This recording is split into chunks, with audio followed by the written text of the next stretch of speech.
సందర్భంగా తెలియజేస్తా ఉన్నాం. అట్లానే మన బంజారాల కోసం, ఆదివాసుల కోసం ఎస్టీ విభాగాన్ని ఏర్పాటు చేసుకుంటున్నాం. మేము గత 13 ఏళ్ల కింద తెలంగాణ జాగృతి నుంచి ఉద్యమించి పోరాటం చేస్తేనే ఇవాళ అసెంబ్లీలో అంబేద్కర్ బొమ్మ అక్కడ నిలబడి ఉన్నది. తెలంగాణ జాగృతికి దళిత బిడ్డలకు చాలా అవినాభావ సంబంధం ఉన్నది. అందుకే సపరేట్గా ఒక ఎస్సీ విభాగాన్ని కూడా ఏర్పాటు చేసి దళితులకు ఉండేటటువంటి సమస్యల మీద పోరాటం చేస్తామని ఈ సందర్భంగా నిర్ణయం తీసుకుంటా ఉన్నాం. అదేవిధంగా మరి అనేకమైన అంశాలు మేము పనిచేస్తూ వచ్చినాం, ఇక ముందు కూడా పనిచేస్తాం. మేము పనిచేస్తుంటే ఓర్వలేనటువంటి కొంతమంది మరి చాలా మాటలు మాట్లాడుతూ ఉన్నారు.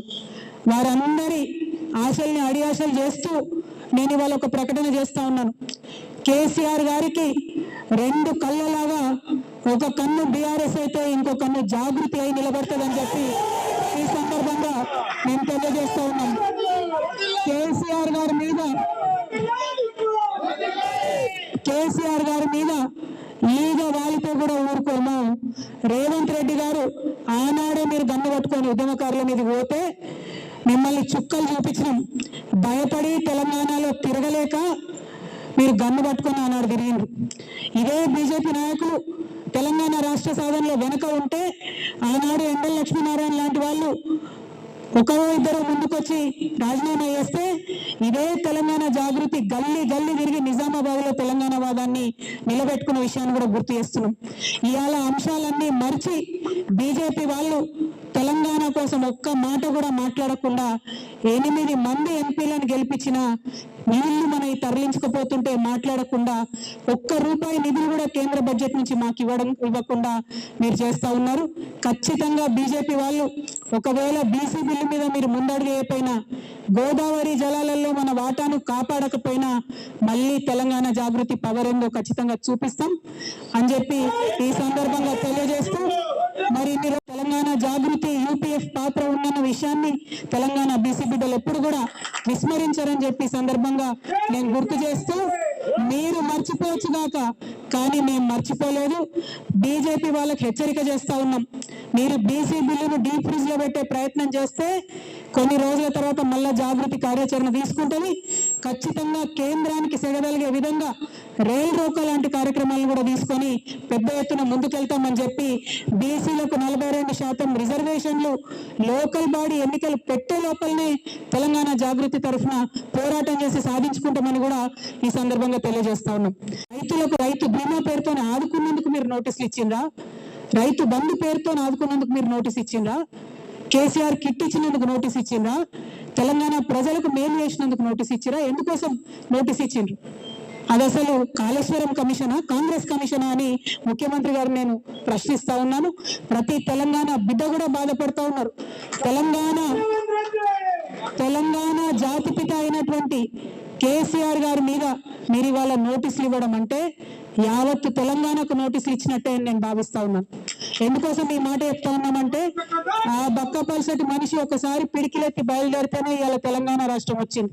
తెలంగాణ రాష్ట్రం వచ్చింది కాబట్టే మీరు ఇవాళ తెలంగాణ రాష్ట్రానికి ముఖ్యమంత్రిగా ఉన్నారు.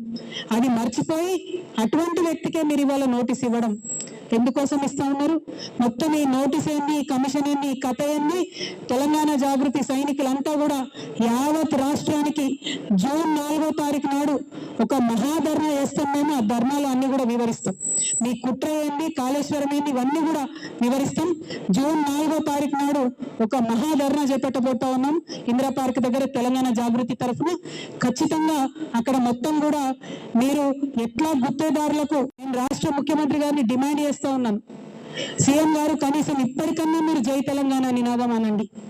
ఎల్లుండి రాష్ట్ర అవతరణ దినోత్సవం నాడు కనీసం అమరవీరులకు నివాళులు అర్పించండి అని చెప్పి నేను ముఖ్యమంత్రి గారిని డిమాండ్ చేస్తా ఉన్నాను. నిజానికి జై తెలంగాణ అనని వాడికి, తెలంగాణ అమరవీరులను తలుచుకున్నటువంటి వారికి నివాళులు అర్పించని వారికి ఆ కుర్చీలో కూర్చునే అర్హత కూడా లేదు. కానీ తెలంగాణ గ్రహచారం బాగలేక మరి రేవంత్ రెడ్డి గారు మనకు ముఖ్యమంత్రి అయిండు. ఏదైతే ఉద్యమకారుల మీద గన్ను తీసుకొని పోయిండో అటువంటి వ్యక్తి అలా ముఖ్యమంత్రి అయిండు. కాబట్టి వాళ్ళ మేము డిమాండ్ చేస్తా ఉన్నాం, ఖచ్చితంగా రాష్ట్ర అవతరణ దినోత్సవం నాడన్నా వారు జై తెలంగాణ అనాలని చెప్పి, అమరవీరులకు నివాళులు అర్పించాలని చెప్పి మేము డిమాండ్ చేస్తా ఉన్నాం. నేను రాష్ట్ర ముఖ్యమంత్రి గారిని డిమాండ్ చేస్తా ఉన్నాను, సీఎం గారు కనీసం ఇప్పటికన్నా మీరు జై తెలంగాణ నినాదం అనండి. ఎల్లుండి రాష్ట్ర అవతరణ దినోత్సవం నాడు కనీసం అమరవీరులకు నివాళులు అర్పించండి అని చెప్పి నేను ముఖ్యమంత్రి గారిని డిమాండ్ చేస్తా ఉన్నాను. నిజానికి జై తెలంగాణ అనని వాడికి, తెలంగాణ అమరవీరులను తలుచుకున్నటువంటి వారికి నివాళులు అర్పించని వారికి ఆ కుర్చీలో కూర్చునే అర్హత కూడా లేదు. కానీ తెలంగాణ గ్రహచారం బాగలేక మరి రేవంత్ రెడ్డి గారు మనకు ముఖ్యమంత్రి అయిండు. ఏదైతే ఉద్యమకారుల మీద గన్ను తీసుకొని పోయిండో అటువంటి వ్యక్తి అలా ముఖ్యమంత్రి అయిండు. కాబట్టి వాళ్ళ మేము డిమాండ్ చేస్తా ఉన్నాం, ఖచ్చితంగా రాష్ట్ర అవతరణ దినోత్సవం నాడన్నా వారు జై తెలంగాణ అనాలని చెప్పి, అమరవీరులకు నివాళులు అర్పించాలని చెప్పి మేము డిమాండ్ చేస్తా ఉన్నాం. పనిచేసిండ్రు, అనేక మంది కలిసి పనిచేసిండ్రు, చాలా మంది అడ్వైజర్స్ ఇచ్చి సలహాలు సూచనలు ఇచ్చి ముందుకు తీసుకెళ్ళిండ్రు.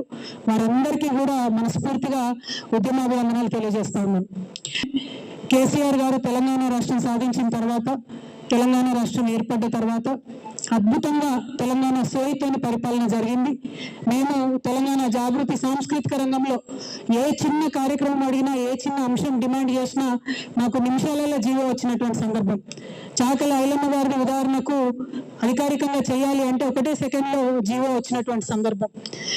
మిషన్ భగీరథకు సగరుల ఆరాధ్య దైవమైనటువంటి భగీరథ పేరు పెట్టడం అన్నది మేము అడగకుండానే కేసీఆర్ గారు మాకు ఇచ్చినటువంటి వరం. అట్లా ఏ ఒక్క అంశం తీసుకున్నా సేవాలాల్ మహారాజ్ యొక్క జయంతిని అఫీషియల్ గా ప్రభుత్వం నుంచి చేసిన ఏకైక ప్రభుత్వం కేసీఆర్ గారి ప్రభుత్వం భారతదేశంలో. అట్లా ప్రతి ఒక్కరిని కూడా ముందుకు తీసుకెళ్లి అద్భుతంగా పరిపాలన చేసినటువంటి కేసీఆర్ గారు. అంబేద్కర్ ని మనందరం ఆరాధించేటటువంటి అంబేద్కర్ ని 125 అడుగుల ఎత్తు నిలబెట్టి దేశంలోనే ఆనాడు అత్యంత పెద్ద విగ్రహంగా అంబేద్కర్ నిలుపుకున్నాం. అట్లా 1-2 కాదు, ప్రతి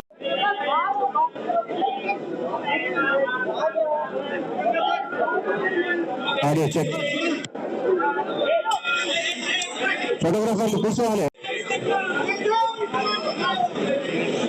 అక్క అర్చన సేనాపతి గారు, అర్చన సేనాపతి, లలిత యాదవ్ ముందుకు రమ్మన్నా. జై జాగృతి. అందరికీ నమస్కారం. ఇవాళ తెలంగాణ జాగృతి సంస్థను ప్రారంభించి దాదాపు 18 సంవత్సరాలు దాదాపు కావస్తున్నటువంటి సందర్భం.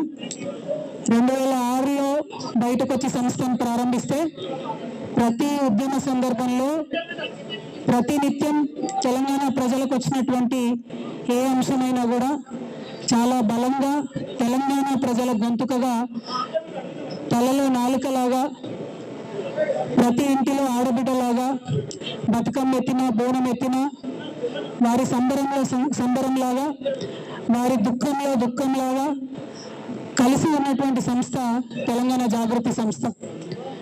తెలంగాణ జాగృతి సంస్థ 2 వ్యక్తుల యొక్క స్ఫూర్తితోని, ఒకటి కేసీఆర్ గారు, 2 ప్రొఫెసర్ జయశంకర్ గారు. కేసీఆర్ గారు తెలంగాణ రాష్ట్ర సాధన కోసం ఉద్యమించినటువంటి సందర్భంలో మాత్రమే మలిదశ తెలంగాణ ఉద్యమంలో మాలాంటి వాళ్ళందరం కూడా తెలంగాణ రాష్ట్ర అవసరాన్ని, ఏర్పాటును గుర్తించి ముందుకు వచ్చి తెలంగాణ ఉద్యమంలో పాల్గొనడం జరిగింది. ఎప్పుడైతే యుఎస్ఏ నుండి ఇండియాకు వచ్చామో ప్రొఫెసర్ జయశంకర్ వారు మాకు ఆనాడు ఒక డైరెక్షన్ ఇచ్చిండ్రు. రాజకీయ రంగంలో కేసీఆర్ గారు అద్భుతంగా తెలంగాణ ప్రజలకు కావాల్సినటువంటి అంశాలన్నీ కూడా వివరిస్తూ ఉన్నారు, ముందుకు తీసుకెళ్తూ ఉన్నారు. ఇంకొక పక్క సాంస్కృతికంగా వెనుక పడేయబడ్డటువంటి మన ప్రాంతానికి సంబంధించి మాట్లాడాల్సినటువంటి అంశాలు చాలా ఉన్నాయి.